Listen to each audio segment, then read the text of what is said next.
Good evening, everyone.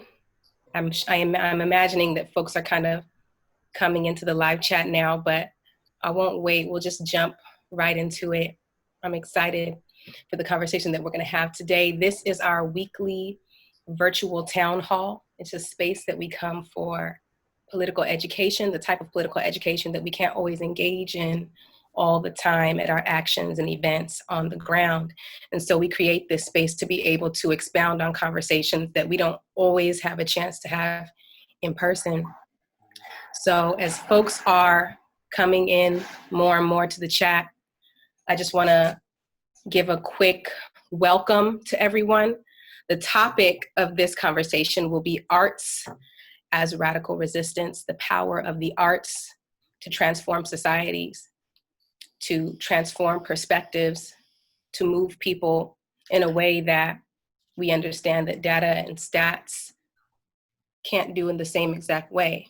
Now, the power of information, of knowledge, of data, of stats, of this type of intellectual information, it moves the mind, but there's something that happens different with the arts. It moves the body, it moves the spirit in a way. And we're going to address the history of the significance of the arts, not as ornamental, not as simply entertainment, but rather as a tool for not only education, but transformation, meaning that social transformation is not doable without the significance of culture, and art shapes culture. So we're going to get into it. We're going to dive into all of that. And in order to do that, we're going to get into conversation with our brilliant panelists. I want to say a few words about our brilliant panelists. We have the brilliant, wonderful Aja Monet, who is a poet, storyteller, and organizer, doing phenomenal work on the ground and in the creative realm, and has been doing this work for quite some time. So we're grateful to have Aja Monet on the chat with us so that we can dive into these topics. And I'm also going to ask Aja to elaborate on her work and talk more about herself in a moment. But I also want to give a brief intro for who some may call a living legend. Okay, let's keep it funky. we have Emory Douglas on the live with us, and Emory Douglas is an artist, a graphic designer, and he served as the Minister of Culture in the Black Panther Party for self-defense from the 1967 into the 1980s, if I have that right. And so, yes, absolutely. So today we're going to get into a conversation once again about the power of the arts to not only move the mind, but to move the body, to move the spirit, and as well as the history of the Black arts movement and what it means now, the call upon the Black artists of today, and what the Black arts, the modern contemporary Black arts movement looks like in these times, in the movement for Black lives, and then this call for a renewed vision for public safety. So I want to pass it over to Aja. If you could please tell us a little bit more about yourself, and then I want to talk about Emory and more about him, and then we're going to just dive into conversation. Hi, everyone. I'm grateful to be here. Brother Emory Douglas, I'm so always honored to be in conversation with you. I lean on your teaching and your legacy and those who have come before us often especially during times of difficulty and struggle. So this is a great opportunity. I was already trying to plan to talk with him soon. So I don't know, I guess, where do I begin? Without taking up too much time, I'm a poet. I'm an organizer. I was raised in East New York, Brooklyn, with my mother, a single mother. I came to love and discover my fascination with language and poetry in elementary school, and then on into, my formative years. It was when I started to spend time thinking through how poetry could be used in my lessons and in school, that it started to become like a real thing that I could not get away from. It ran towards me everywhere. And I was politicized in the process of learning and seeing my mother struggle to raise us alone. And then seeing a lot of the Black men in my family go to jail or to prison for various reasons. And it was when I met Abiodun Oyewole of the Last Poets, who adopted me as a daughter of sorts, that became the things that were happening to me, that I thought was happening to me, that I realized there was connections to systemic issues that many of us were struggling through. And it was in that time and going through an organization called Urban Word NYC that I started to learn about the power of poets in social movements. And I realized that oftentimes I learned about political issues at a poetry event, whether it be an open mic or a slam or a workshop, that there was always the things that the mainstream was not talking about, that poets were always working through those issues and trying to articulate the visions for the world they wanted to see. Fast forward, went to school, started organizing, and ended up going to Palestine. And that's where I met a group of incredible artists and organizers. I met my partner there, moved to South Florida, and started organizing in collaboration with the Dream Defenders, and specifically a movement organization called Community Justice Project of Movement Lawyers. And, you know, one thing led to another. Out of many actions and things that we were doing, we realized that there was a need for us to think about advocacy and the way that we advocate for our community and the issues that people were grappling with based on the clients that these lawyers were dealing with, their stories, on how we could best help not just the clients, but also grassroots leaders and organizers tell their stories and grapple with the interior conflicts that many of us are dealing with that end up having material manifestations. And so Poetry for the People was born out of that, inspired by June Jordan. And we've done a lot of work. We've done incredible things. We're still doing a lot of incredible work. And we were able to host a really dope festival and some actions around the arts organizing. Brilliant. Thank you, Aja. Indeed, brilliant. Emory, please tell us a bit more about yourself. I know y'all know each other. Tell us more about yourself. Well, I consider myself to be a political artist dealing with social commentary and political commentary in the art. My art is a reflection of life's journey in many ways, and particularly self-taught.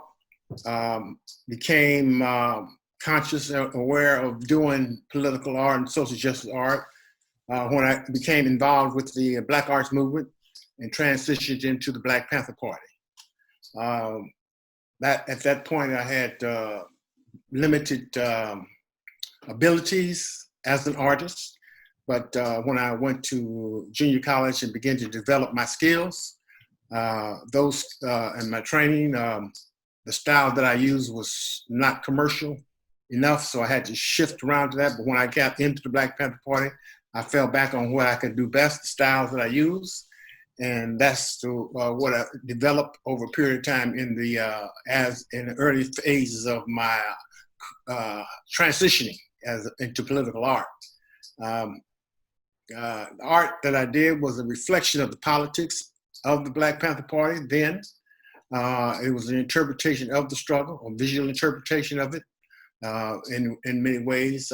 It also was an art that you could say that flowed from the people as opposed to coming from just myself, but it was an art that was inspired by the desires and inspirations of the community itself, and interpreting that those desires, and as I reflected it in the art, and then from that, determining how people felt about it, they became, if they liked it, it was, some did, most did, because they seen themselves in the art, and therefore they became the heroes in the art, the performers on the stage in the art, and they become ownership of it in many ways.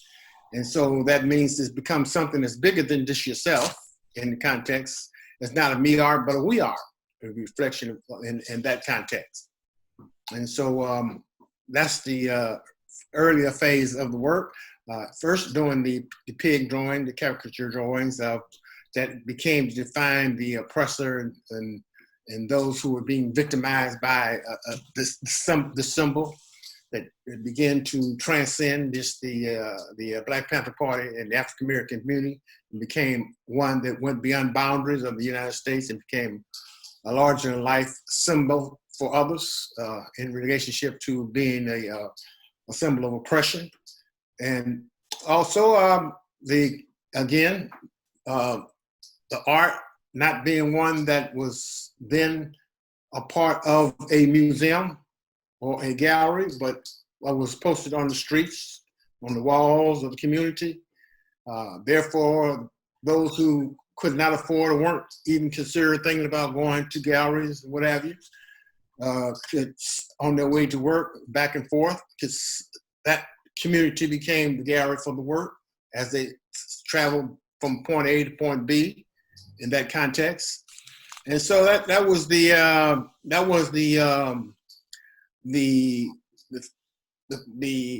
way I began to understand how to communicate the art that I do now, going up forward. And still I deal with social justice issues. And I try to be inspired by what's going on today, and also inspired by young people and what young people are doing in the arts. That's important to me. Even though initially, through my travels, I would see a lot of graffiti and didn't understand the language of it, but how to decode it. But I could tell there was a powerful language and message in it, and the color and the vibration of it also impacted me in such a way that I began to include into some of the work that I did, more color and more vibration, even some of the issues that were very, very difficult and challenged for people to maybe look at otherwise, because of the aesthetics of how it was able to transform it and give it a visual aesthetic, brought more attention for people to look at it and maybe have better impact on it, dealing with the issue of political prisoners, dealing with the issues of climate change, homelessness, all unemployment, health issues, all those things that we dealt with then still reflected in the art that I continue to do today. Yeah. Absolutely. Absolutely. And I hear you saying that your art was a reflection of the people, of a dignified representation, right? One that is essentially this kind of the self-determination represented in the imagery, but also you were addressing the fact that this intergenerational piece around you seeing new young artistry and then decoding it. And I want to jump into that conversation with you because that's important, right? But yeah, I mean, there's a number of things that you said that I want to jump into, but I will say before we really dive into it, why political ed on arts? Because I think that we can jump into this as artists ourselves and know that art has always been necessary, integral, and oftentimes at the center of the shifting of the perceptions that then begin the possibility of shifting policy.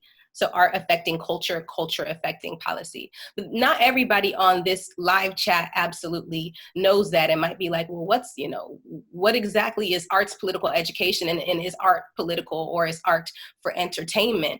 And what do we mean when we say arts, the visual arts, the literary arts, et cetera, et cetera? I realize I have not said what my name is here. I realize, okay, my name is Funmilola Fagbamila. Hello, everyone. I am one of the original members of Black Lives Matter, meaning I was part of the group of people that cultivated to create what became the first chapter of Black Lives Matter. And I am now one of the leads of BLM Arts and Culture. As well, I'm a professor of Pan-African Studies at Cal State LA, and I believe that all humans should have access to the things that they need to survive and thrive. And I'm a playwright. So in terms of my creative expression, primarily it exists in the world of theater. I'm a playwright, and my most recent project is a work that deals with the complexity of our identity, the complexity of Black political identity. It looks at us very, very clearly and in a way that is very detailed, a way that is very uncomfortable. It looks at us in a way where we address all of the things that we struggle with in conversation in our community: gender, mental health, economic philosophy, religion. And it tackles all of those things. And the reason that it does that is so that we might have the capacity to deal with ourselves in a way that gives us the capacity to deal with external forces of harm on our community. My philosophy is that if we can do that, then we have a better chance in dealing with external forces of harm on our community. So I will leave it at that in terms of my work. And I want to frame our discussion this evening with some questions that were presented from the Arts and Culture Committee for BLMLA specifically. So there were any questions that I asked tonight, for the most part, will be coming from the Black Lives Matter LA Arts and Culture Committee. Shout out to the team. But one of the questions that was presented from one of our team members, Yasmin, she stated, or rather she asked, what are ways artists can be intentional about using their voice and their platform in the service of Black liberation? And one of our fellow members in arts and culture responded to that question of, how can artists use their voice to be intentional about Black liberation? And the answer that he gave, I felt, was brilliant and spot on. His name is Hannibal Taboo, and I want to offer you what he said in response to that question. He said, artists are at the front line in asymmetrical information warfare. And as such, it's necessary for them to do two things: dismantle the ideas that maintain an oppressive culture, number one. And number two, envision a finer world for us to build, or rather for us to one day build and inhabit. So dismantle and to envision, to do the creative work psychologically aside our counterparts, our thinkers, our philosophers. This is done through novels and songs and acting and poetry and plays and the stories we consume, etc. And I'm kind of paraphrasing what he said. Using our skills and gifts to subtly subvert, or very plainly subvert, the modern world and create a better one. If you win an information war, it makes it drastically easier to win the battles that we face within our physical reality. It makes the soldiers on the other side doubt their commitment to the cause, makes them see their enemies as humans and equals. Winning the information war wins the future, whereas winning tactical wars is a fight for the present. Now, I really appreciated that.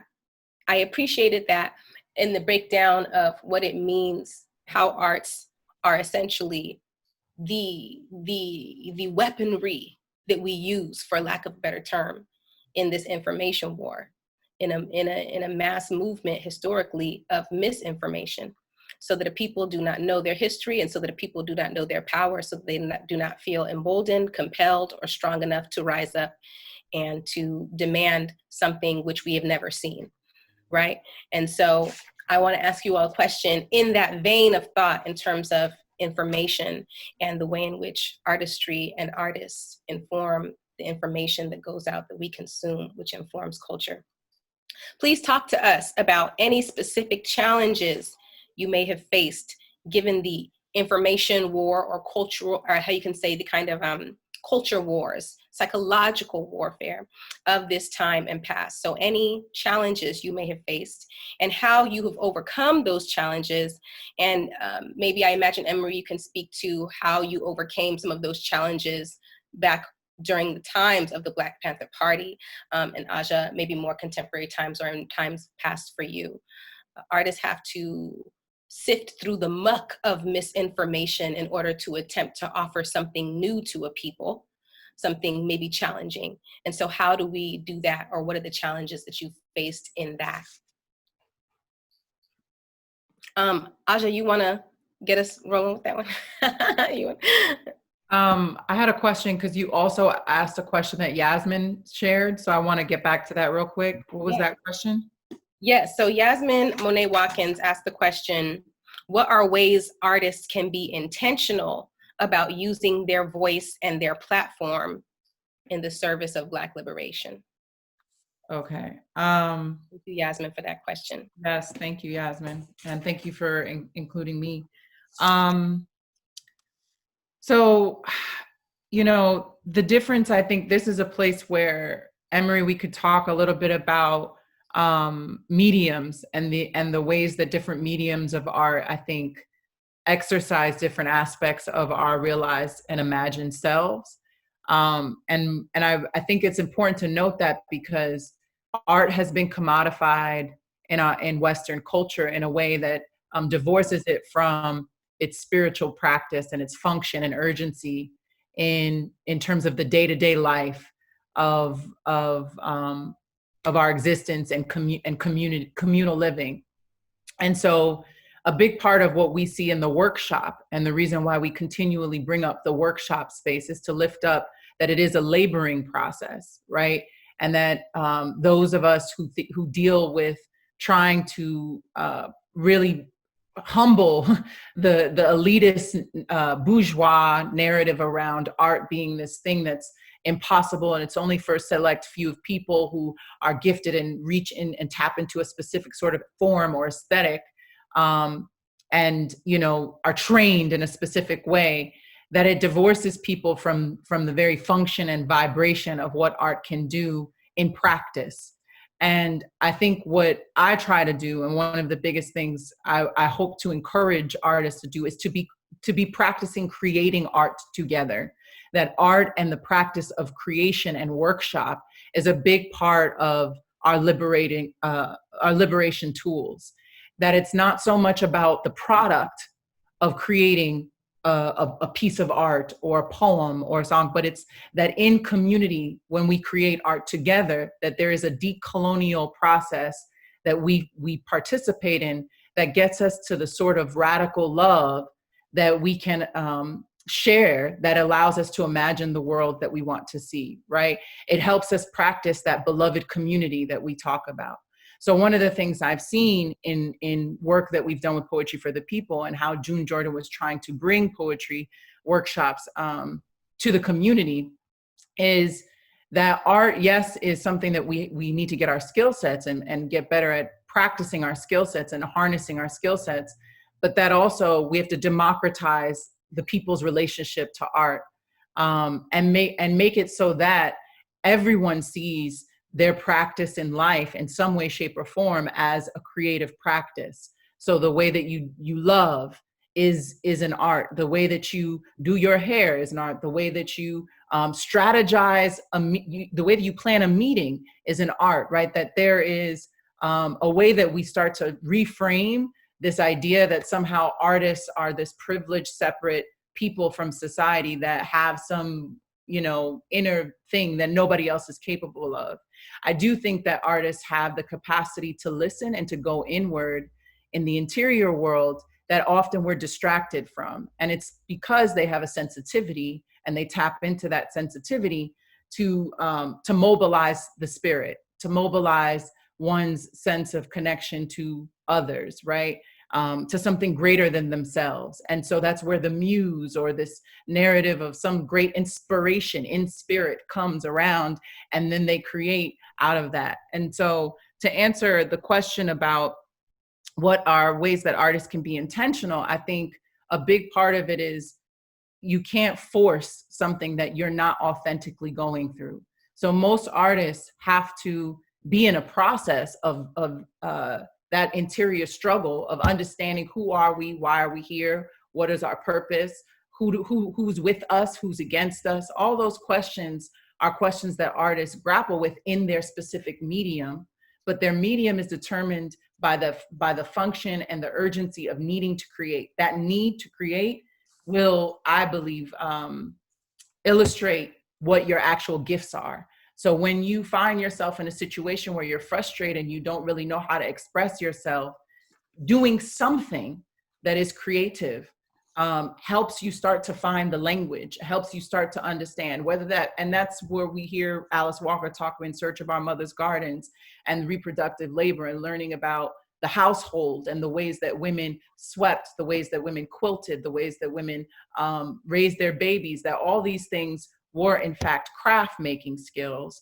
that taught us new ways of dealing with our interior world that was about decolonizing the imagination. So women started to imagine another world possible because of the ways in which they started to respond to the needs of the moment and the creative ways that they responded to the needs of the moment. So I'll say that. And then the challenges. There are a lot of challenges. I think I always call Brother Douglas because I always ask, like, what did y'all do when you guys went through this? And how do you guys respond to this? And there's a lot of questions that thankful for our elders to lean on, because we have a lot of challenges, but we have a lot of victories too. A big part of what I find to be the challenge is that we're in a hyper-capitalist, capitalism is on steroids. And what does that mean? That means that the neoliberal mode of being has made folks so disconnected from one another that to help someone is seen as disruption from their mode of operating, their way of getting ahead, their way of making their needs met, their personal survival skill sets become the only way. So when you deal with depression or when you're dealing with frustration, all those things are seen as your own experience and you alone are going through them. And therefore you have no connection to the system that has made that possible. You have no understanding of how you're interconnected to other people struggling and going through depression. So you're isolated and you're self-involved, super ego driven. And that means that you start to move in a way that shapes your art in that way, that shapes your love making in that way, that shapes your relationships in organizing in a community in that way. And that's a big part of the challenge. Another challenge is celebrity culture in terms of art, the art world, which is a byproduct of capitalism.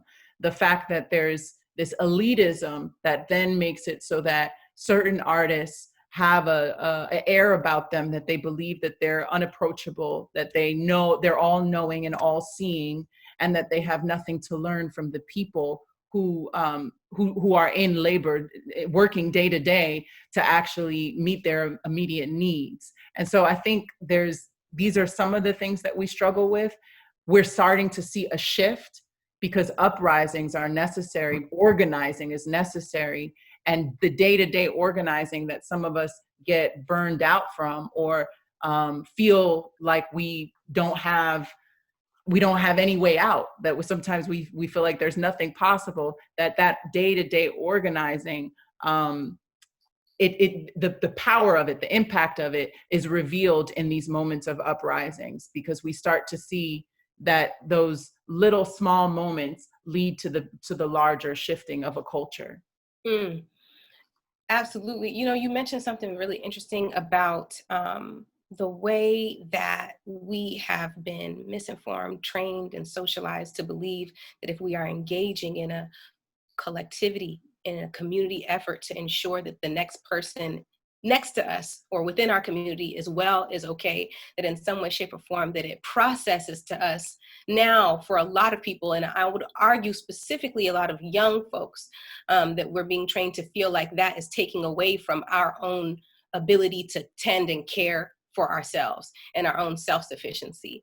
And this is a really reoccurring theme that I see around folks straining with how to even engage in this very contemporary political moment that we're in, because it is placed directly against the energy of, I gotta do me, self-care times 3, and I'm not talking about self-care in terms of just ensuring that you're well, but almost the kind of egotistical assumption that, like, if you're well, then nothing else matters, right, in essence. And so I see this pull, because the energy of, like, do whatever you got to do to take care of yourself and self-care and do you and whatever it may be.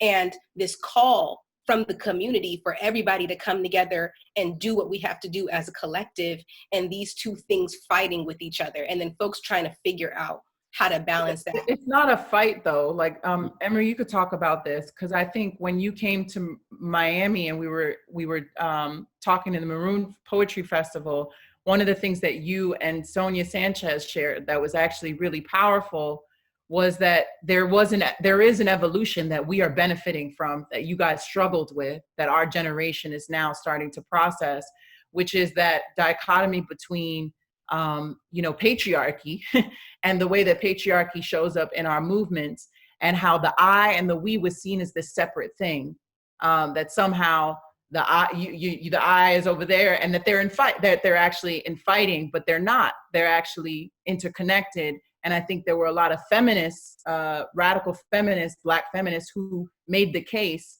that we are only as strong as the we is only as strong as the I, and the I is only as strong as the we. Absolutely. I want to make a point to Brother Emory, Brother Douglas, because I know you're about to get into it. There was a note from one of the team members that we wanted to also acknowledge, Brother Douglas, the significance of the work that you've done and how it's brought us to the place that we are now. And so we don't want to move forward without really just taking a moment to acknowledge, Brother Douglas, the work that you did, not only within the Panthers, but overall within your lifetime, and how it made a way and created a path for us to be in this conversation and for a movement for Black lives to exist. So I wanted to acknowledge that. And also for anybody listening right now, you can comment and ask questions and we will answer them. Well, I thank you. I humbly thank you for the comment, appreciation. But of course, it was in the context of an organization, the work that I did, and I may have done a large volume of it, but there were other artists who also contributed as well to the work itself. So coming out of an organization, the focus was already had an intention. Because it was guided by the principles that we were about, our 10-point platform and program, our ideological and philosophical perspective of how we view things. And as we evolved and as we grew, constructive evaluating and critiquing ourselves, all that played into the spirit of the art, being around those who had more historical knowledge and awareness of political actions and activity that was going on. You could get that feel and understanding to knowing that you have to rise up to the occasion in that sense, in relationship to how you did your work and applied your craft. So it was within the context of an organization that being constructive evaluation, critiquing of how it was done, and the feedback and response also fed into how that you knew the intention of what you were doing was relevant and had some meaning. And it was really about overcoming the fear that people had within themselves. So it's about the visual interpretation of breaking the colonization of the imagination in relationship to how and how it spoke of it as not a me art, but a we art. And people taking it on as their own because they felt connected to it in some way. And a part of them is just like you see something that you appreciate visually. If you appreciate it, it becomes something that you want to see often. And then if you can continue to use that as the way until to infuse a spirit for change and for transformation, or to begin to resist against the oppression and confront it, then that's a plus. I mean, it's not, and it can be provocative. It can be joyful. It can be loving. It can be all of that, But it's the fact of the intention of it is to decolonization of the imagination.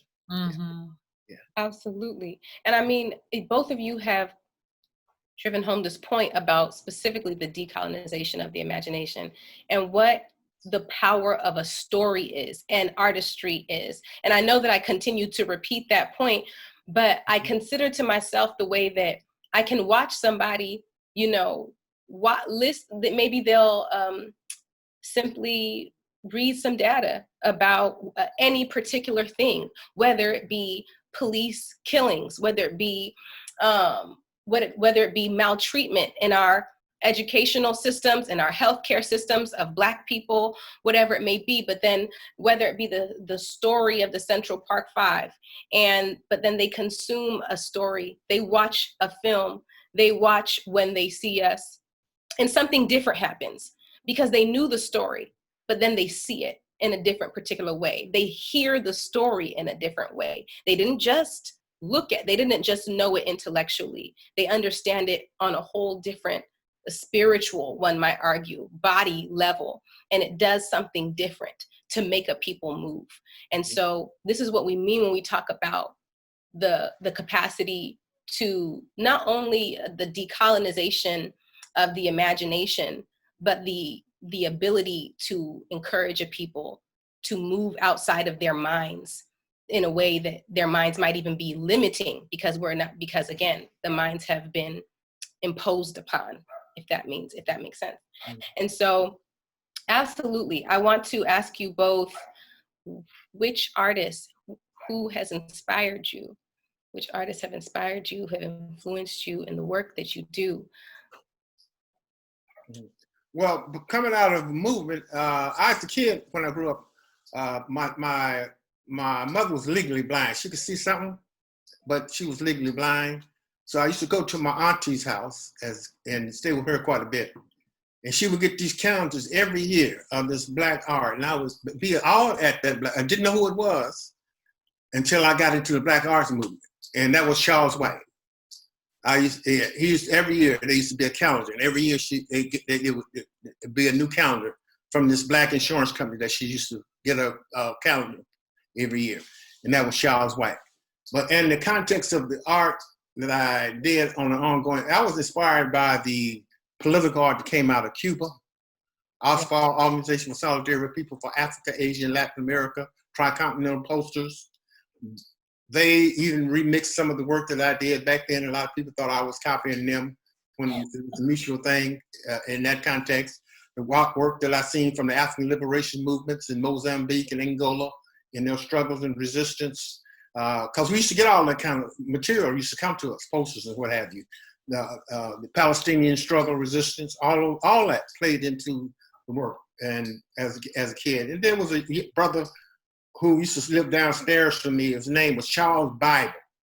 And he, every year during Malcolm X's commemoration celebration, he would do about 10 or 15, 20 portraits and assembly line. And I used to go down in awe and ask him how he created that work. And he gave me explanation behind it, you know, but it played into my psyche later on in relationship to how to apply that skill to what he was doing, you know. So I was kind of inspired in that context, yeah. But it was always, because I really came out of a movement, in the movement.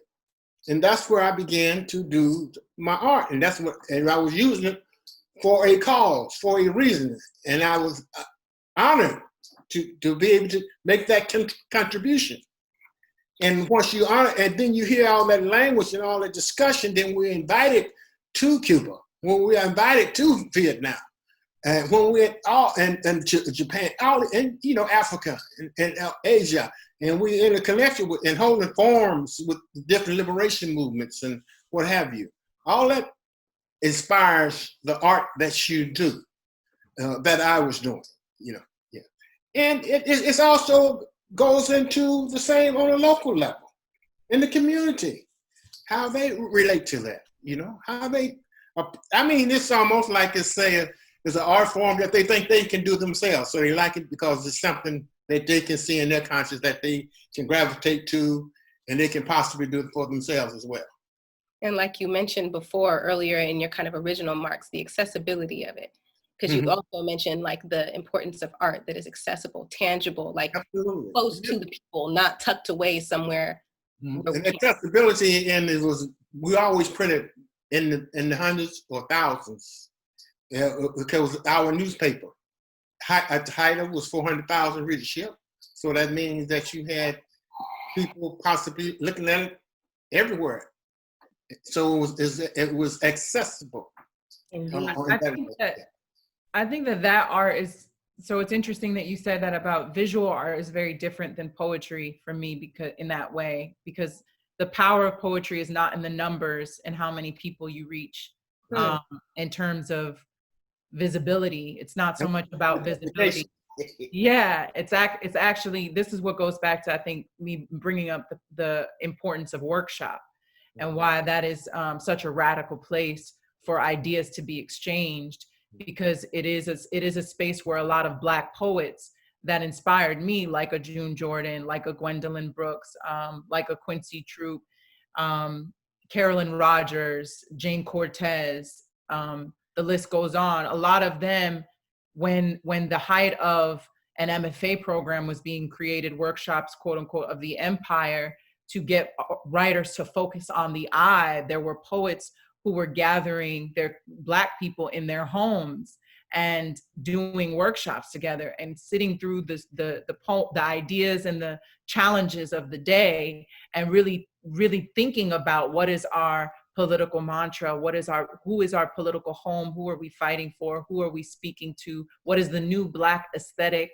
that we are going to use to disrupt the colonization of our minds, the hypnotizing psychosis that is whiteness. How do we disrupt that and offer new ideas? And so I think a lot of my inspiration has come through the power of a workshop, the power of struggling with people to better articulate and to better delve into what do you really mean here, and why are you saying this way, and also prompting one another, giving each other prompts that encourage us to start thinking about something that maybe we didn't think about before, that then spawns a new idea. Because I think the circulation of radical Black ideas is really important for us to start doing the art and the things that we want to see, and creating the homes and the lives that we want to be.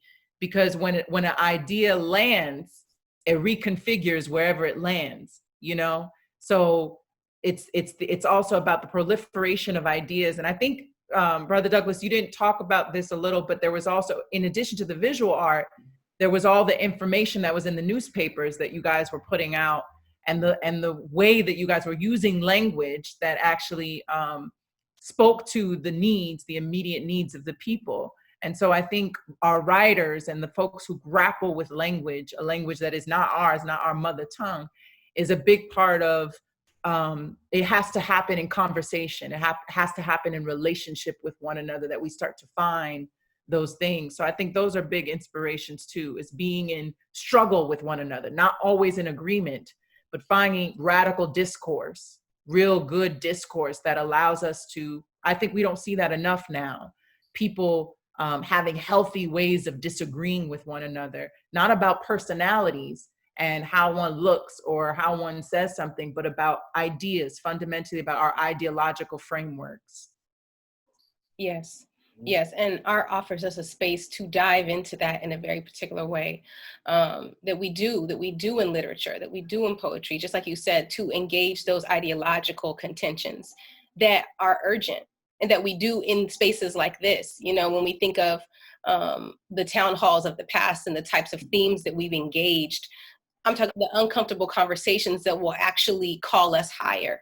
If we are able to tend to and deal with the things that we struggle with within our own community, so that we can become more fortified to be able to engage external forces that harm.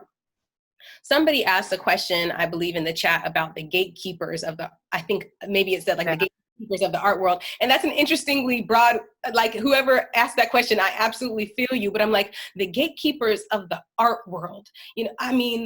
I mean, my brain goes to the Harlem Renaissance, and this is not in any way, shape, or form me thinking about the gatekeepers of the art world, but I'm thinking about the purpose that the Harlem Renaissance served, and Langston Hughes and Zora Neale Hurston and Paul Robeson, and the way in which these folks help us to look at Blackness in a way that is dignified and that is out of our own perceptions, and it is not written by an outsider or somebody that doesn't actually know the people, and then kind of how you can say shifting and smearing the personality or the stance of a people because they don't know, because they're not there, because they're not inside. So what does the Harlem Renaissance do? It offers space to redefine a people that have been lied about, right? What does the Black arts movement do? Our brother Douglas, what does, Lauren Hansberry do, and August Wilson and James Baldwin and Gil Scott-Heron and Nikki Giovanni, and the list goes on. They offer us the possibility of something new. And the people cannot create a new world without first writing it down, hearing it, seeing it, imagining it, having that moment to conceptualize so that it can manifest. Art, like my friend Hannibal Taboo mentioned, it's the warfare of creating the future, whereas there's the tactical warfare, the logistics of dealing with the present versus imagining the future. And here we are with the capacity to write down what we will then eventually create, right? Somebody else asked a question of how can art transform anger? And into what? I don't know if y'all have any thoughts on that. How can art transform anger and into what? Should we touch on that? Well, I wanted to say something about perception, because we talk a lot about art as a way of dealing with the imagination, but I also think it's about how we perceive and how we receive and distribute information is really a big part of that. So our perception is really important. And who tells our stories and how those stories are told is one thing. But I also think how a big part of my first contention with Black Lives Matter as a statement was that we went from, we shall overcome to, to Black power. And then we went to Black Lives Matter. And Black Lives Matter as a statement inherently sounded like we were asking for someone else to identify our worth.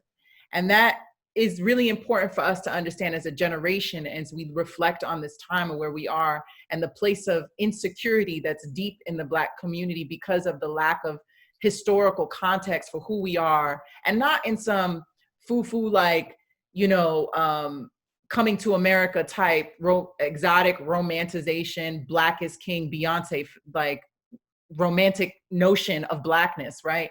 But in the day-to-day insignificance of our randomness, just being alive, right? What does it mean to be alive and be Black and to love ourselves and to learn to love ourselves and to learn to acknowledge that we deserve to exist and that we ought to exist and we will continue to exist without someone else outside affirming our existence? That's a big part of what the gatekeeper art world narrative is that it's us constantly trying to be a part of something that was never designed for us. And that therein, we're starting to relearn our history of people who already dreamed us up, who were already creating with us in mind without ever getting those awards, without people ever knowing that they wrote.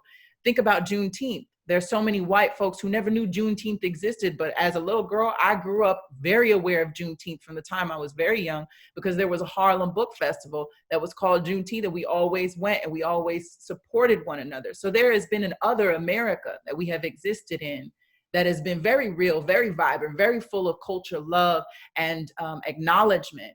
However, the mainstream conversation has disconnected us from our sense of selves. And this is why it's so important for us to tell our stories, not just for us to be heard, but also for one another to get closer to each other, to really understand the impact of our beauty, our dignity, our pride, our flaws, our struggles, and the context by which we exist in multiplicity, that we have so much range, that Black people are so diverse, that there is a diaspora, that we are part of a global consciousness.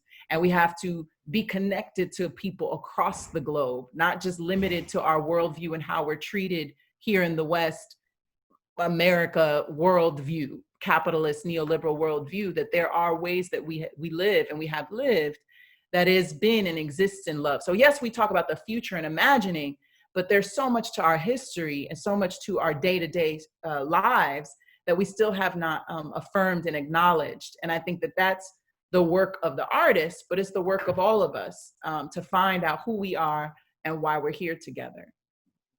Absolutely. You touch on something very specific about I would call it the Western centrism that takes place in so much of, in the global psyche, the Western centrism that situates the West as the center of the world.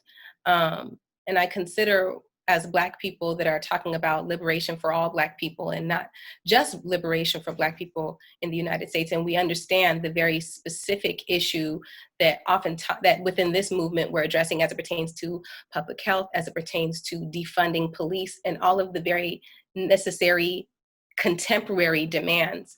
But in terms of a people that are talking about liberation for all people who have suffered marginalization, specifically Black folks globally, I think, and the artists, I think of Miriam Makeba, you know, from South Africa. I think of Fela Kuti. I think of Fela Kuti and his anti-colonial words that he offered in Afrobeat music, right? Which led to him being such a threat that the state had to make it known to him that if he continues to offer this music that is liberatory, that is changing the minds of the people, that is making a people feel as if they don't have to conform to the social order, that is making a people feel emboldened to ask questions, then we're gonna harm you to the extent that we might murder your mother so that we can get the point across. And so this is what Toni Morrison means when she says that artists are dangerous, because artists function as what we've just been talking about now, in some way, shape, or form, the gatekeepers of culture. And so when we talk about artistry and the possibilities, we're talking about that which can be threatening to the established social order and will be squashed if too threatening. And so what do? We continue to create.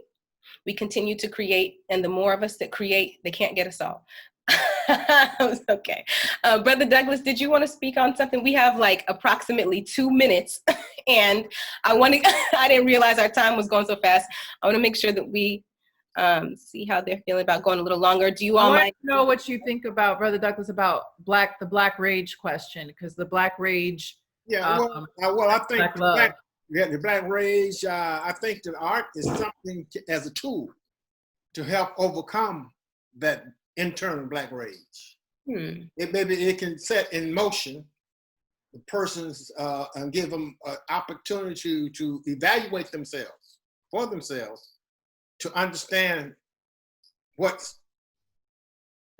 is causing that rage, as opposed to it. I don't think art itself, by itself, can stop it, but it can definitely be a tool, a powerful tool in the context of overcoming the rage. Absolutely, absolutely. So I would agree with that. Do you all mind if we go for a few minutes longer? Okay, absolutely, wonderful. So I want to ask you another question. How can we all, so now I want to step outside of, because, you know, we're talking here as 3 people that identify as artists, but what happens when, and this is a question from my friend, Dr. Kim McNair, also a member of Black Lives Matter LA. She asked the question, how can we all, including those who don't see themselves as artists, use art in service of Black liberation? So now we've already discussed the work that artists do. Now, what about those of us that don't identify as artists? How do they use art in service of Black liberation? What can everyone do? And she kind of mentioned the possibilities of art being used for joy, art being used for healing, as a tool for those things. And are those the purposes that it can serve for those of us that are not artists? I'll let Douglas go first. Emory. Well, art has always been used for healing, for all the things that were mentioned. It's the matter of how you apply them in the context of what it is that you're trying to overcome or what you're trying to convey at that time. It's about, you got to do it in order to see the results, and if the results are going to be relevant or not. The discussion can be a very powerful discussion until we put it into the real world.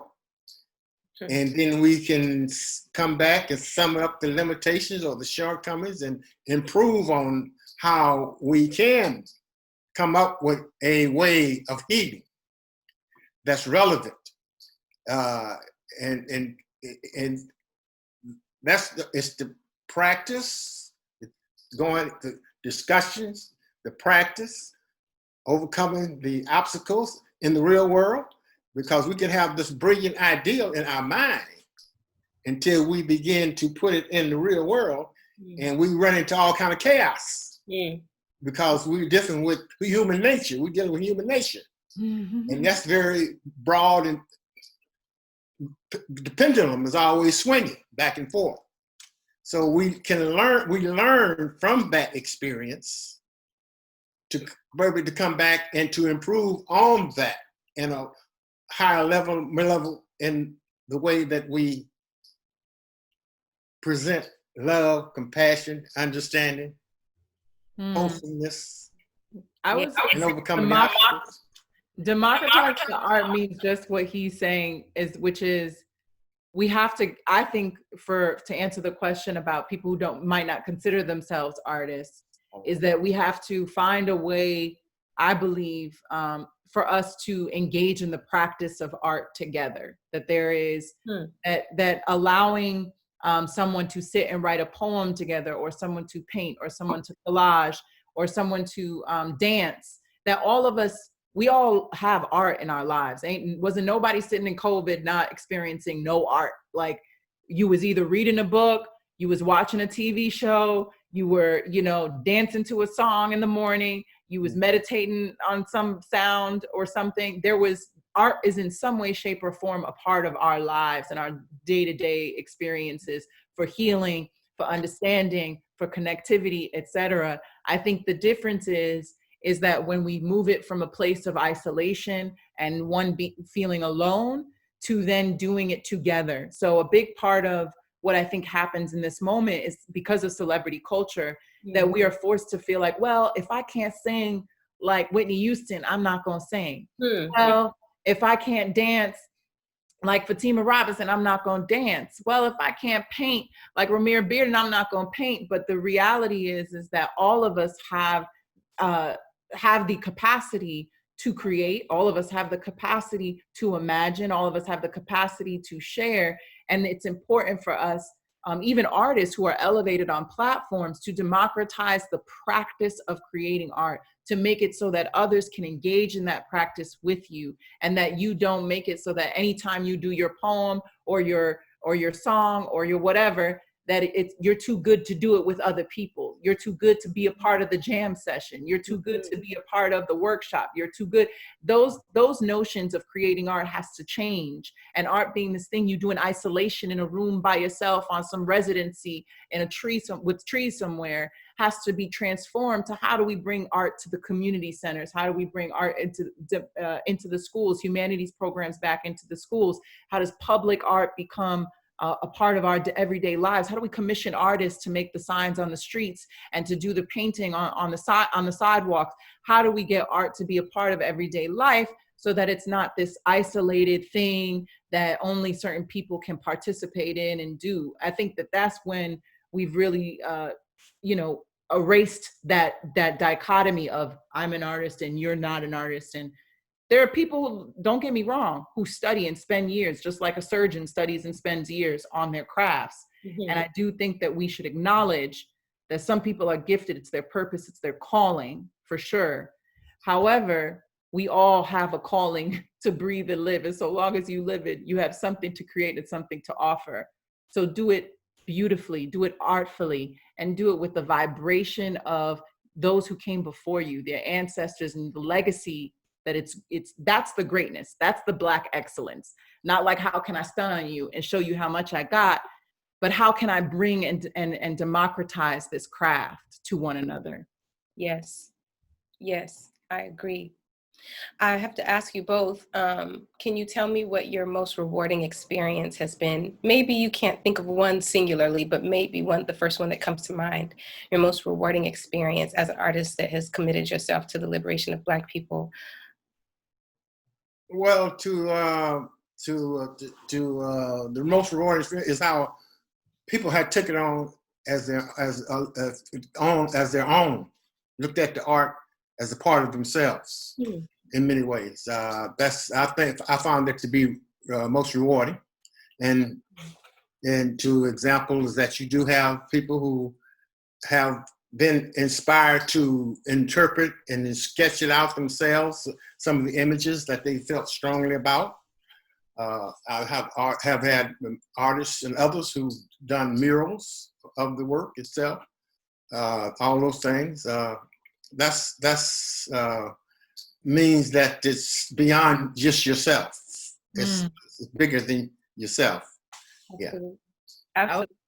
Yeah, I would say the stuff we've done with Poetry for the People, Smoke Signals, we do these jam sessions in our backyards, and some of the ones that we've done in the past were such a big part of teaching me how to offer to our community what was needed in the time. And we are seen as people who just party and bullshit, right? That's like how folks talk about Black folks when we go out and have a good time with one another. But there is something very ancestral and spiritual about when we gather around music. And a lot of the revolution, right? The Haitian Revolution was born of folks around drums and fires and chants and songs. And so a big part of the moments that inspire me are those moments when I see movement organizers and grassroots leaders singing and crying in each other's arms, dancing, laughing, loving one another, and imagining another way. Because there's the material needs that we have, the roof over our heads, our healthcare, our education system, et cetera. But there's still something in the spirit that hungers for something more. And I think when we do those sort of gatherings together, we start to feed that. And that's soul food. You know, it's the things that I think we live off of that keep us going when our spirits get low in these moments of movement. So the chants and the dances and the poetry and all of that, doing it together, it's such a big, powerful thing for me. Absolutely. I think in wrapping, I will say, because they're telling us to they're telling us to wrap it up so we can stay on schedule. But I will say this, as I'm listening to both of you and your reflections, it makes me think of Baldwin, something that James Baldwin said, that he was bearing witness. You know, he was talking about his reflections on his friends, Martin and Malcolm and Nina. And he said that he felt like his role was to bear witness and to write it down, because our history was not written by us, and then we had to rewrite it. And so in this moment, we bear witness, and then we write it down properly. We draw it down, we dance it down, we do all of those things so that we can bear witness to and record what we know to be true, because we understand that a colonial history book will not offer the tools to its reader, that the tools needed to challenge the very status quo that needs to be disrupted. So I'm grateful for this discussion with y'all. It fed me. I'm hoping that it fed, and I'm imagining and knowing that it fed those that are logged on as well. I want to make sure that there's nothing that I'm forgetting. I want to briefly mention before we wrap up that it's important for us to acknowledge the victories when they do come. We tend to sometimes just let them fly by and be like, there's more work to do. There is more work to do, and there's usually going to always be more work to do. But I think it's worth mentioning, that the Los Angeles Unified School District Board voted to cut the school police budget by 25 million, and that this recently happened. This is the work of young people, the babies, the students, the parents that came out and acknowledged that the policing in their schools the random searches and the traumatization of the children was not serving them in the way that it needed to, and that we can imagine something different. And the LA City Council voted to cut LAPD budget by 150 million. It's just a fraction of the budget, but it's still something. And from here we move forward, and it is a victory, not done yet, but it is a victory that can be acknowledged. And I'm grateful to have spoken with you both. Thank you for taking the time. Anybody that's chimed in on the Facebook Live, thank y'all for chiming in and chatting with us and hanging with us. It's about the people, and we're going to keep pushing. We're going to keep creating until freedom is here. Thank y'all. You're welcome. Peace and love. Peace. Everyone, good night. Good night.